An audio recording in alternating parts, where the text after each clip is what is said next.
వృత్తిని మర్చిపోయి ఇక్కడున్న లొకేషన్ ప్రకృతిని ఆస్వాదించే మనలో ఆత్మవిశ్వాసము పెరిగింది. ఇక్కడ ఇచ్చిన ట్రైనింగ్ నాకు అంత బాగా ఉపయోగపడింది. ఈ ట్రైనింగ్ వల్ల నేను వచ్చినప్పటికంటే ఇప్పుడు చాలా మంచిగా అన్ని నేర్చుకుని వెళ్తున్నాను. ఇది స్వామీజీ గారు చెప్పిన ప్రతి మాట మాకు మంచి స్ఫూర్తినిచ్చాయి. 10 సూత్రాలు స్వామీజీ గారు మంచి అవగాహన కల్పించారు. 10 మంది స్కూల్కి వెళ్ళి పిల్లల్లో మంచి చైతన్యం తీసుకొస్తామనేసి మనము కూడా మారాలి. నేను ఈరోజు ఈ ట్రైనింగ్ ద్వారా ఇది నేర్చుకున్నానంటే నేనే కాకుండా ప్రతి మహిళా సంఘానికి వెళ్ళి ఆ మహిళల్ని ఇదే విషయం చెప్పి వాళ్ళని కూడా చైతన్యం పరిచి ప్రతి స్కూల్కి వెళ్ళి పిల్లలు కూడా ఇదే మంచి విషయాల్ని నేను ఇక్కడ నేర్చుకునే విషయాల్ని నా జ్ఞానాన్ని వాళ్ళకి పెంచి ఆ పిల్లల ద్వారా మంచి పేరు సమాజంకి స్వామీజీకి మంచి పేరు అభయ ఫౌండేషన్కి మంచి పేరు తెస్తానని నేను ఈరోజు శబ్దం చేసుకున్నాను.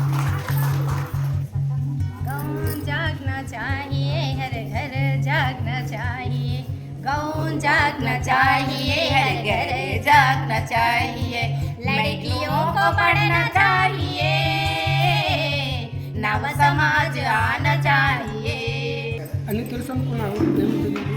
కొత్త విషయాలు బయట ప్రపంచంలో ఏం జరుగుతుందో మర్చిపోయాను. గురువుగారు ఎప్పుడు ఏం చెప్తారో ఏది వినాలని ఆశతో ఎదురు చూస్తూ ఉంటున్నాను. కమ్యూనికేషన్ అంతా కట్ అయిపోయి ఇప్పుడు ఇక్కడ ఉన్న దాంతో ముఖ్యంగా మానవ సేవ చేయాలి, ప్రజలకు ఏదో సర్వీస్ చేయాలని ఉద్దేశం అనేది తెలిసింది.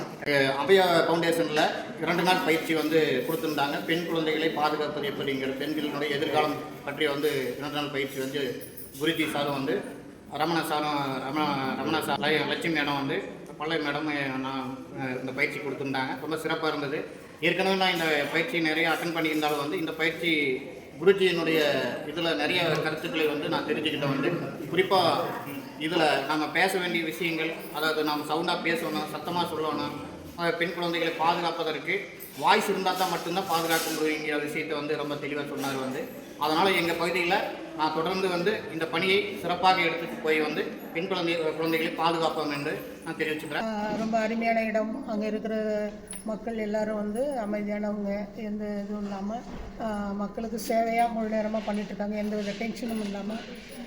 அதில் நான் 100% ఎఫెక్ట్ పెడితే ఖచ్చితంగా అంకిత భావంతో చేస్తే పొరపాటు జరగదని తెలుసుకున్నాము.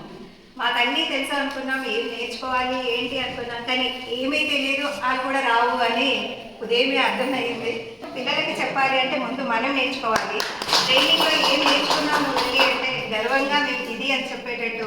ఇన్ని రోజులు మేము మమ్మల్ని పొగిడితే మాకు మేము గొప్పగా చెప్పుకోవడం కాదు, ఎదుటి వాళ్ళు మీరు ఇది అని గొప్పగా చెప్పాలి అన్నారు. ఈ ట్రైనింగ్ తర్వాత వెళ్ళిన తర్వాత ఇంకొక లైఫ్ ఉండేలా చూసుకుంటామని తప్పకుండా సంస్థలో చేరిన తర్వాత 50 ఏళ్ళ లైఫ్ మాకు ఒకలాగా ఉంది. ఈ ట్రైనింగ్ తర్వాత ఇంకో లైఫ్ ఉంది అనేసి